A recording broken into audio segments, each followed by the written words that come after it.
Hello बेटा and welcome to once again.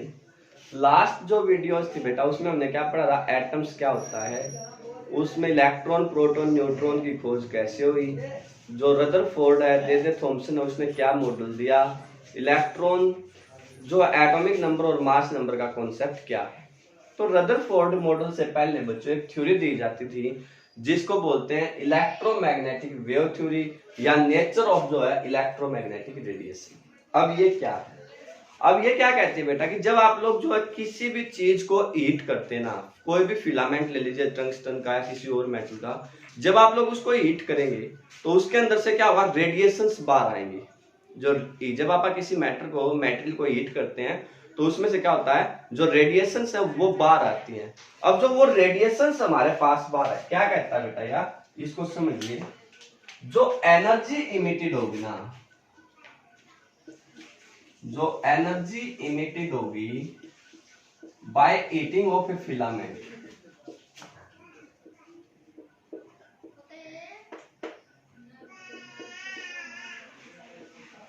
तो वो आपके पास क्या करती है, किसी भी बल्ब के अंदर से जो इलेक्ट्रोमैग्नेटिक जो है हीट होती है तो उसके अंदर से जो रेडिएशंस निकलती है ना, वो क्या होती है, रेडिएंट एनर्जी की फॉर्म में होती है। जो उसमें से एनर्जी इमिट हुई ना, वो किसकी फॉर्म में बच्चों, रेडिएशंस की फॉर्म में। वो किसकी फॉर्म में होती है, रेडिएशंस की फॉर्म में होती है। और उससे जो एनर्जी रिलीज होती है, उस एनर्जी को हम लोग क्या बोलते हैं, रेडिएंट एनर्जी। क्या बोलते हैं बच्चों उसको, रेडिएंट एनर्जी। रेडिएंट एनर्जी का मतलब क्या हो गया, जब किसी फिलामेंट को हम लोग हीट करते हैं तो उस फिलामेंट के अंदर से जो एनर्जी रिलीज हुई है, उस एनर्जी को हम लोग क्या बोलते हैं, रेडिएंट एनर्जी। जैसे मान लीजिए हम लोग जो है लकड़ी को बर्न करते हैं या मोमबत्ती को बर्न करते हैं तो उसमें से जो हीट निकल के हमारे पास आ रही है ना, उस हीट को हम लोग क्या बोलते हैं बच्चों, रेडिएंट एनर्जी बोलते हैं। बात समझ में आ गई। अब वो जो उसमें से निकल के हमारे पास आ रही है वो क्या है, वेव की फॉर्म में है, या जो उससे दो चीजें उसके अंदर कंसिस्ट होती हैं बच्चों, आप लोग हमेशा याद रखिए। जैसे बल्ब आपके पास बर्न होता है तो उसके अंदर क्या था, इलेक्ट्रिक करंट हम लोग दे रहे थे, तो उस इलेक्ट्रिक करंट की वजह से क्या हुआ, इलेक्ट्रोमैग्नेटिक वेव उसके अंदर आई बनेगी। तो अब वो इलेक्ट्रोमैग्नेटिक वेव किसकी वजह, क्या होता है कि जब करंट आप किसी चीज को देते हैं तो उसकी वजह से बनता है बच्चों इलेक्ट्रिक फील्ड। करंट की वजह से आपके पास क्या आता है बेटा, इलेक्ट्रिक फील्ड। और उसके अंदर फील्ड कंसिस्ट होता है मैग्नेटिक फील्ड। तो जो इलेक्ट्रोमैग्नेटिक वेव है, वो इलेक्ट्रोमैग्नेटिक वेव क्या होते हैं बच्चों, electric field and magnetic field उन दोनों के परपेंडिकुलर होती हैं। जो है 10th में आपने पढ़ा होगा Fleming left hand rule right hand rule में, जो इलेक्ट्रिक फील्ड और मैग्नेटिक फील्ड होते हैं वो परपेंडिकुलर होते हैं इस तरह से। तो जो इलेक्ट्रोमैग्नेटिक वेव होती है ना बेटा, ये क्या होती है, इलेक्ट्रिक फील्ड मैग्नेटिक फील्ड उन दोनों के परपेंडिकुलर, और साथ में जो उनकी डायरेक्शन ऑफ प्रोपेगेशन है, डायरेक्शन ऑफ प्रोपेगेशन, उस डायरेक्शन ऑफ प्रोपेगेशन के भी क्या होते हैं, परपेंडिकुलर होती है। जो भी इलेक्ट्रोमैग्नेटिक वेव आपके पास प्रोड्यूस्ड होंगी बच्चों, वो इलेक्ट्रिक फील्ड, मैग्नेटिक फील्ड और डायरेक्शन ऑफ प्रोपेगेशन उसके क्या होते हैं बेटा, परपेंडिकुलर होती है। इसको इस तरह से समझिएगा कि मान लीजिए ये इलेक्ट्रिक फील्ड था या मैग्नेटिक फील्ड था, ये इलेक्ट्रिक फील्ड था। जो इलेक्ट्रोमैग्नेटिक वेव बनेंगी, जो आपके पास डायरेक्शन ऑफ प्रोपेगेशन है वो ऐसे है। तो जो इसमें इलेक्ट्रोमैग्नेटिक वेव बने ना, वो इनके परपेंडिकुलर, हालांकि बोर्ड पे बनाना तो पॉसिबल नहीं है, तो 2D है बेटा, उसमें 3D की वजह से आपके पास क्या आएंगी, इस तरह से इसके परपेंडिकुलर, लाइक्स ऑफ दैट। तो ये क्या है, परपेंडिकुलर टू ईच अदर है। ये वाला रेडिएशन और ये वाला जो एंगल है ना बच्चों, आपने मान के चलना है कि ये परपेंडिकुलर है।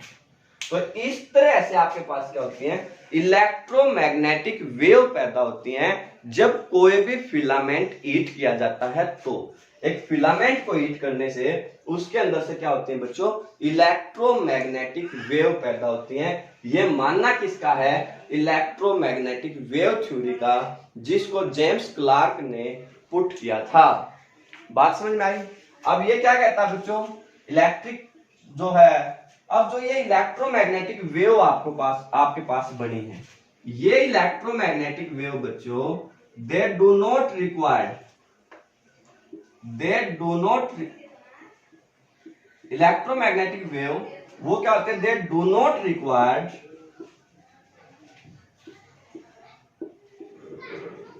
Any medium of propagation, medium of propagation.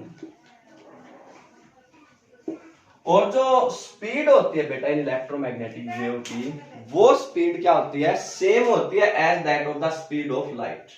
जो स्पीड आपके पास होती है बच्चों, speed of the electromagnetic wave, वो क्या है, सेम है as that of the speed of light. तो समझिए बच्चों इसको क्या थी, इलेक्ट्रोमैग्नेटिक वेव थ्योरी क्या है। ये कहती है बेटा कि जब भी आप किसी भी फिलामेंट को हीट करते हैं तो उसके अंदर से क्या होती है, एनर्जी इमिट होती है। किसकी फॉर्म में, रेडिएशंस की फॉर्म में। जो रेडिएशंस की फॉर्म में एनर्जी इमिट हुई है उसको हम लोग बोलते हैं रेडिएंट एनर्जी। और वो जो रेडिएंट एनर्जी है वो जो प्रोपेगेट करती है, जब चलती है, तो वो क्या है, electric field, magnetic field and direction of propagation उसके क्या होती है बेटा, परपेंडिकुलर होती है। Means electric field, magnetic field और डायरेक्शन ऑफ प्रोपेगेशन के परपेंडिकुलर। जस्ट समझने के लिए आप लोग इसको ऐसे समझ सकते हैं। बात समझ में आ गई। जो इलेक्ट्रोमैग्नेटिक वेव है उनको किसी भी जो मूव करने के लिए, मींस क्या, they do not required any medium for the propagation. It means that वो किसी भी मीडियम के अंदर से आसानी से पास आपके पास हो जाएंगी।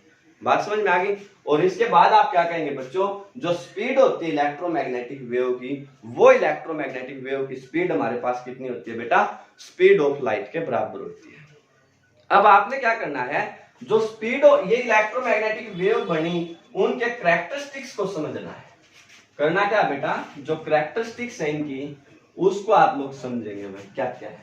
देखिए बच्चों, जो भी इलेक्ट्रोमैग्नेटिक वेव बनेगी बेटा वो कुछ इस तरह से चलेंगे।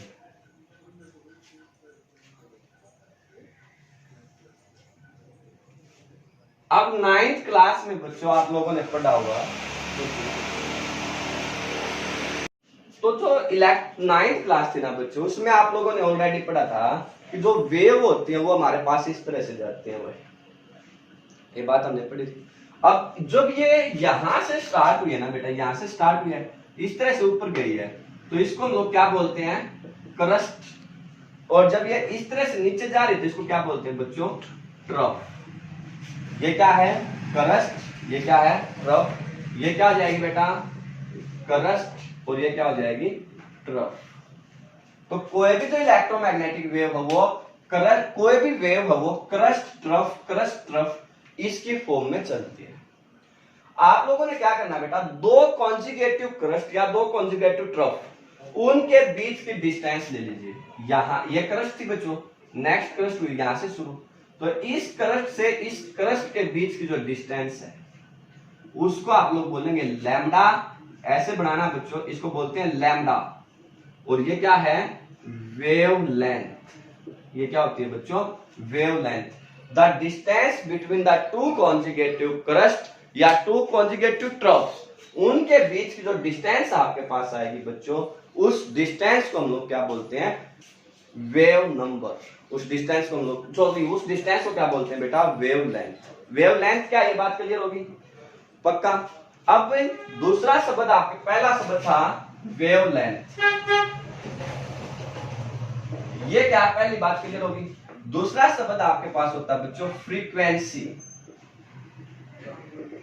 फ्रीक्वेंसी का मतलब क्या होता है बच्चों, एक सेकंड के अंदर जितनी भी नंबर ऑफ वेव पास होंगी, number of wave passing through a point in 1 second, क्या कहेंगे आप लोग, number of wave passing through a point in 1 second, that's known as the frequency. और इस फ्रीक्वेंसी को लिखते हैं बच्चों ऐसे, जैसे छोटा v लिखते हैं ना इस तरह से, और इसको पढ़ते क्या है, न्यू। फ्रीक्वेंसी को किससे लिखते हैं बच्चों, न्यू से। बात समझ में आ गई। एक बात और याद रखिएगा बच्चों, जो वेव लेंथ आपके पास है वो क्या थी, the distance between the two crust या टू कॉन्जुगेटिव क्रस्ट या टू कॉन्जुगेटिव ट्रफ्स। वो क्या है, वेवलेंथ है। तो ये जो वेवलेंथ जनरली होती है लैम्डा, इसको हम लोग मापते हैं एंगस्ट्रॉम में, 1 एंगस्ट्रॉम। और मैंने आपको एंगस्ट्रॉम फिजिक्स में बताया भी था, लगभग 10 की पावर -8 मीटर के बराबर आपके पास होता है, ठीक है, या फिर 10 की पावर -10 सेंटीमीटर कह सकते हैं, या इसको मापते हैं बेटा नैनोमीटर में, और 1 नैनोमीटर किसके बराबर होता है, 10 की पावर -9 मीटर के, या इसको मापते हैं बच्चों पिकोमीटर में, 10 की पावर -10 मीटर, या 10 की पावर -12 सेंटीमीटर आप लोग उसको बोल सकते हैं। सॉरी 10 की पावर -12 मीटर होता है वो, और 10 की पावर -10 तो सेंटीमीटर। बात समझ में आ गई भाई? ये लैम्डा को मापने के लिए है। फ्रीक्वेंसी को म्यू में मापते हैं। म्यू जो है उसकी यूनिट हमारे पास होती है हर्ट्ज। जो फ्रीक्वेंसी है उस फ्रीक्वेंसी की यूनिट हमारे पास क्या होती है बेटा, हर्ट्ज, HZ। इससे हम लोग क्या करते हैं, हर्ट्ज को लिखते हैं। और 1 हर्ट्ज अगर कोई आपसे पूछे कि 1 हर्ट्ज किसके बराबर है, तो आप लोग कहेंगे 1 साइकिल पर सेकंड। अगर 1 सेकंड के अंदर एक वेव पास होना तो वो क्या है, 1 हर्ट्ज है। बात समझ में आ गई? सेकंड कैरेक्टरिस्टिक, पहली कैरेक्टरिस्टिक्स वेवलेंथ, दूसरी कैरेक्टरिस्टिक्स क्या है, फ्रीक्वेंसी।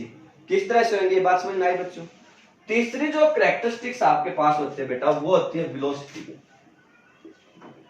वेलोसिटी, तो वेलोसिटी तो आप सबको पता ही है, जो भी डिस्टेंस ट्रेवल्ड होगी by the wave in 1 second, distance travelled by the, जो है रेडिएशंस लिख दीजिए या वेव लिख दीजिए, radiations in 1 second, that's known as the velocity. और ये वेलोसिटी लगभग स्पीड ऑफ लाइट के बराबर आपके पास होती है बच्चों। वेलोसिटी का कॉन्सेप्ट तो सभी को पता है। एक होता है बच्चों इसमें वेव नंबर। एक क्या होता है बेटा, वेव नंबर। ये वेव नंबर का मतलब क्या होता है, इस वेव नंबर का मतलब होता है बच्चों, अगर आपके पास ये लेंथ 1 सेंटीमीटर है, उस 1 सेंटीमीटर के अंदर जितनी भी नंबर ऑफ वेव प्रेजेंट होंगी, number of wave present in 1 centimetre, number of wave present in 1 centimetre length, 1 centimetre length के अंदर जितनी भी वेव प्रेजेंट होंगी, उस वेव को हम लोग क्या बोलते हैं बच्चों, वेव नंबर बोलते हैं। बात समझ में आ गई? और ये वेव नंबर किससे लिखा जाता है बेटा, म्यू। जैसे हमने फ्रीक्वेंसी को लिखा था म्यू, तो इसके ऊपर इस तरह से बार लगा दीजिए, mu bar, this is the wave number. और ये म्यू बार होता है किसके बराबर है, 1 बाय लैम्डा। म्यू बार किसके बराबर होता है बेटा, the reciprocal of the wavelength. The reciprocal of the wavelength is wave number. बात समझ में आ गई? एक हमारे पास होता है बेटा एम्पलीट्यूड। एक क्या होता है बेटा, एम्पलीट्यूड। तो वो एम्पलीट्यूड क्या होता है, जो भी ये मैक्सिमम हाइट आपके पास है, चाहे वो क्रस्ट की है चाहे वो ट्रफ की है, जो भी मैक्सिमम हाइट आपके पास प्रेजेंट होगी ना बच्चों, उस मैक्सिमम हाइट को हम लोग क्या बोलते हैं, एम्पलीट्यूड। एम्पलीट्यूड का मतलब क्या, जो भी मैक्सिमम हाइट आप लोगों के पास प्रेजेंट होगी, that's known as the amplitude. बात क्लियर? क्लियर है भाई? तो इसके बाद एक रिलेशन आप लोगों ने याद रखना है, वो रिलेशन होता है c, जो वेलोसिटी आपके पास होती है लाइट की, वो होती है लैम्डा इंटू म्यू। जो वेलोसिटी ऑफ लाइट है वो किसके बराबर होती है बच्चों, लैम्डा इंटू म्यू। और एक शब्द और याद रखिएगा, वो है टाइम पीरियड। भाई वो क्या है बेटा, टाइम पीरियड। तो वो टाइम पीरियड क्या है, ये एक वेव बनने में जो समय लगा है, time taken to complete the one wave, time taken to complete one wave is known as the time period. ठीक है, एक रिलेशन ये होता है, जो टाइम पीरियड होता है उस टाइम पीरियड को हम लोग लिखते हैं बेटा कैपिटल टी से। टाइम पीरियड किससे लिखते हैं, कैपिटल टी से। वो किसके बराबर होता है, 1 बाय न्यू। टाइम पीरियड किसके बराबर होता है बेटा, 1 बाय न्यू के बराबर आपके पास होता है। बात समझ में आ गई? ये कुछ रिलेशंस हैं जिनको आप लोगों ने क्या करना है, स्टडी करना है और अच्छे से इनको पढ़ना है बेटा। बात समझ में आई? देखिए एक बार इसको ध्यानपूर्वक अच्छे से। तो बेटा जो इलेक्ट्रोमैग्नेटिक वेव निकली ना, तो उनको फिर उनकी वेवलेंथ और जो फ्रीक्वेंसी के अकॉर्डिंगली अरेंज किया गया, और उनको अरेंज करने के बाद हमारे पास एक स्पेक्ट्रा ऑब्जर्व हुआ, जिसको बोलते हैं इलेक्ट्रोमैग्नेटिक स्पेक्ट्रा या स्पेक्ट्रम आप लोग बोल सकते हैं। इलेक्ट्रोमैग्नेटिक स्पेक्ट्रम का मतलब क्या बच्चों, जो भी वेवलेंथ हैं उनके अकॉर्डिंगली अरेंज करना एलिमेंट। जो भी इलेक्ट्रोमैग्नेटिक वेव निकली ना, उनको उनके वेवलेंथ के अकॉर्डिंगली अरेंज करना, वो क्या कहलाता है, इलेक्ट्रोमैग्नेटिक स्पेक्ट्रम। तो सबसे पहले इसमें जो आती है वो होती है कॉस्मिक रेज। कॉस्मिक रेज कौन से बच्चों, जिनकी वेवलेंथ सबसे स्मॉल होती है और फ्रीक्वेंसी जो है सबसे ज्यादा हाई होती है, वो है कॉस्मिक रेज। उसके बाद हमारे पास आती है बच्चों गामा रेज, फिर हमारे पास आती है बेटा एक्स रेज, फिर एक्सरे के बाद हमारे पास आती है यूवी, अल्ट्रावायलेट रेडिएशंस, यूवी। और यूवी के बाद हमारे पास क्या आते हैं बच्चों, विजिबल रीजन, और फिर आईआर इंफ्रारेड, और फिर रेडियो वेव। पहले माइक्रोवेव, और बाद लास्ट में क्या आती है, रेडियो वेव। अब इसका मतलब समझिए बच्चों, इसका मतलब है जो कॉस्मिक रेज है ना बेटा, इनकी जो वेवलेंथ है वह सबसे स्मॉल है, और इनकी जो फ्रीक्वेंसी आपके पास है बच्चों वह सबसे ज्यादा हाई है। And in the case of radio wave, जो फ्रीक्वेंसी आपके पास है बच्चों वो सबसे स्मॉल है, और वेवलेंथ जो आपके पास है वो वेवलेंथ वो सबसे ज्यादा लार्ज है। बात समझ में आ गई? तो इसको इस तरह से हम लोग जो है समझ सकते हैं भाई, इसको हम लोग जो है इस तरह से जो है समझ सकते हैं। तो इसमें क्या हुआ, यहां पे आप लोग समझिए 10 की पावर माइनस 18 से 10 की पावर माइनस 14 या 10 की पावर माइनस 16, इस रेंज में जो वेवलेंथ आएंगे that's known as the cosmic raise.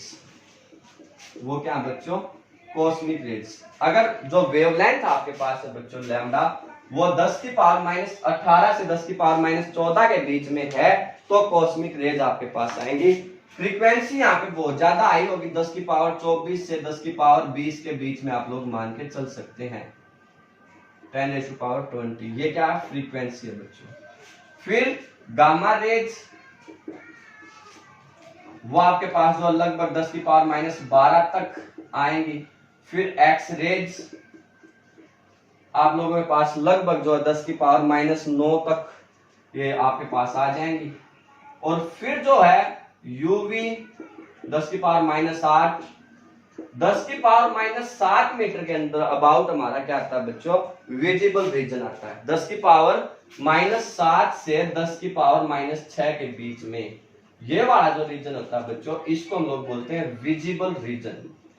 Visible region का मतलब क्या बेटा, जिसमें हमारे जो हमें रेड, येलो, ग्रीन जो कलर हमें नजर आते हैं, उनकी वेवलेंथ जो हमारे पास है बच्चों, वो इस विजिबल रीजन के अंदर हमारे पास आएंगे। बात समझ गए? इस विजिबल रीजन के अंदर आपके पास क्या होता है बच्चों, वो आप सबको पता होगा, उसको हम लोग किससे लिखते हैं, विबग्योर से। छोटी क्लासेस में सब पढ़ते हैं। सबसे पहले क्या आता है, वॉयलेट, फिर इंडिगो, फिर ब्लू, फिर ग्रीन, फिर ऑरेंज, और फिर रेड, येलो, और फिर आपके पास क्या जाएगा बच्चों, जो है रेड। तो इस तरह से हमारे पास क्या होता है, जो स्पेक्ट्रा है वो ऑब्जर्व होता है, ग्रीन, येलो, ऑरेंज। ये जो है विबग्योर है, जिसके अंदर हमारा विजिबल रीजन आता है। बात समझ गए? इसके बाद आईआर 10 की पावर माइनस 4, इंफ्रारेड, माइक्रोवेव जो होती हैं उनकी जो वेवलेंथ आपके पास होती है बच्चों, वो लगभग जो है 1 सेंटीमीटर के अबाउट आपके पास आ सकती है। यहां पे आपके पास क्या आएंगी, माइक्रोवेव। और अगर आपके पास वेवलेंथ 10 की पावर 2 से 10 की पावर 4 के बीच में है, तो यहां पे आपके पास क्या आती है, रेडियो वेव। और जो ये इनकी फ्रीक्वेंसी, मैंने कहा है ना क्रॉसपोंडिंग जो फ्रीक्वेंसी आपके पास है वो घटती जाएगी। तो यहाँ पे जो फ्रीक्वेंसी है वो लगभग 10 की पावर 4 जो हर्ट्ज तक रह जाएगी भाई। यहाँ पे 10 की पावर 24 हर्ट्ज थी और यहाँ पे जो वो फ्रीक्वेंसी है रिड्यूस्ड होके 10⁴ तक रह जाएगी। तो ये क्या है, जो भी हमारे पास इलेक्ट्रोमैग्नेटिक स्पेक्ट्रा ऑब्जर्व हुआ उस इलेक्ट्रोमैग्नेटिक स्पेक्ट्रा के अकॉर्डिंगली अरेंजमेंट है बच्चों वेवलेंथ के अकॉर्डिंग और उनकी फ्रीक्वेंसी। आपने याद रखना कॉस्मिक रेज की वेवलेंथ सबसे कम होती है, फ्रीक्वेंसी सबसे ज्यादा आई होती है। रेडियो वेव की वेवलेंथ सबसे कम होती है, वो आई होती है, वेवलेंथ सबसे ज्यादा होती है और फ्रीक्वेंसी सबसे कम होती है। जो हमारा विजिबल रीजन है वो लगभग 10 की पावर -7 से 10 की पावर -6 के रीजन के अंदर जो है विजिबिलिटी हमारे पास होगी। और वो विजिबिलिटी का तरीका क्या है, विबग्योर से हम लोग जो है 7 जो कलर हमारे पास होते हैं उनको विबग्योर से रिप्रेजेंट करते हैं। तो ये क्या है, एक जनरल प्रोसेस है बच्चों इलेक्ट्रोमैग्नेटिक स्पेक्ट्रा को रिप्रेजेंट करने का। समझ में आ गया अच्छे से, क्लियर है। तो क्या बच्चों देखिए, calculate the wave number and frequency of yellow radiation having the wavelength 5800 angstrom. क्या दिया बेटा, हाउ टू सोल्व। आपको लैम्डा है जो वो दिया 5800 एंगस्ट्रॉम। 5800 एंगस्ट्रॉम का मतलब क्या हो गया बच्चों, 5800 इंटू 10⁻⁻10 सेंटीमीटर या 5.8 इंटू 10⁻⁻7 सेंटीमीटर लिख सकते हैं। इसको 3 डेसिमल तक कम करेंगे। ये क्या दी हुई है बेटा, जो है वेवलेंथ। पूछा क्या उसने, फ्रीक्वेंसी फाइंड आउट करो और वेव नंबर फाइंड आउट करो।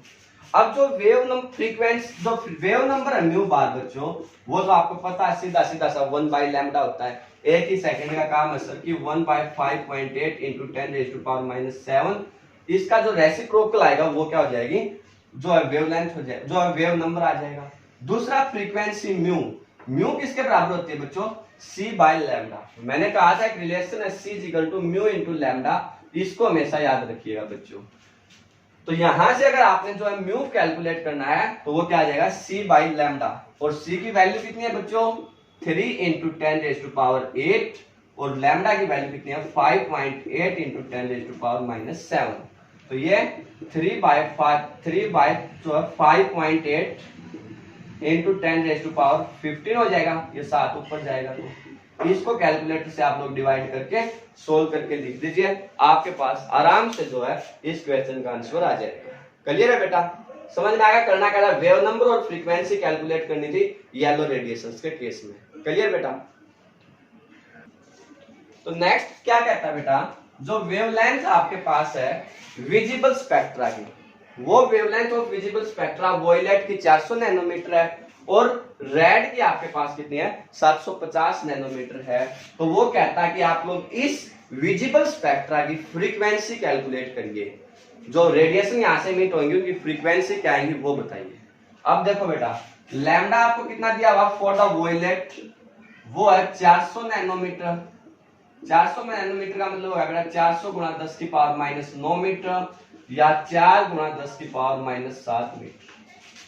और जो रेड है, wavelength of the red colour, वो है 750 नैनोमीटर, मींस 750 गुणा 10 की पावर -9 मीटर या 7.5 गुणा 10 की पावर 7 मीटर। निकालना क्या बच्चों, जो वेवलेंथ वो आपको गिवन है, express the wavelength in frequency. Mu निकालना है बेटा, तो म्यू इज इक्वल टू क्या होता है c/λ। म्यू किसके बराबर होता है बेटा, c/λ। c की वैल्यू कितनी है 3 into 10⁸ in case of violet 4 into 10⁻⁻7 means 3/4 into 10⁻15 या इसको सोल्व करेंगे 0.725 अप्रोक्सीमेटली 10⁻15 या 7.25 into 10⁻14 hertz. This is the wavelength frequency of the जो है वॉयलेट कलर।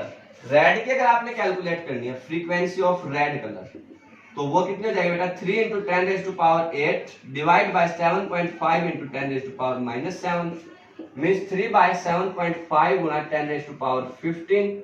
इसको आप लोग सोल्व कर लीजिए, 30 बाय जो है जो ये 75 हो जाएगा इंटू 10⁻5। आगे आप इसको कट करिए, 6, 15, 2 और 5, तो 2/5 अप्रोक्सीमेटली आपके पास इंटू 10⁻⁴ 15, और यह आ जाएगा 0.4 इंटू 10⁻⁵ अर्ट्स, या 4 इंटू 10⁻⁴ अर्ट्स। या आपके पास क्या आ जाएगी बच्चों, फ्रीक्वेंसी आ जाएगी of the red colour. How to calculate the frequency, और जो है वेवलेंथ अगर गिवन है तो फ्रीक्वेंसी कैसे कैलकुलेट होगी बच्चों, ये बात क्लियर होगी अच्छे से ना। तो ये थी बच्चों इलेक्ट्रोमैग्नेटिक वेव किस तरह बनती हैं, कोई भी फिलामेंट हीट करने से निकलती हैं, फ्रीक्वेंसी क्या होगी, वेव नंबर क्या होगा, वेव लेंथ क्या होगी, किस तरह से कैलकुलेट होंगी, क्या करना है बच्चों, ये बात समझ में आ गई। आई होप ये सारी की सारी बातें आप लोगों को बहुत अच्छे से समझ में आ गई हो, और आप लोग इन सभी को जो है बहुत अच्छे से करेंगे। Best of luck.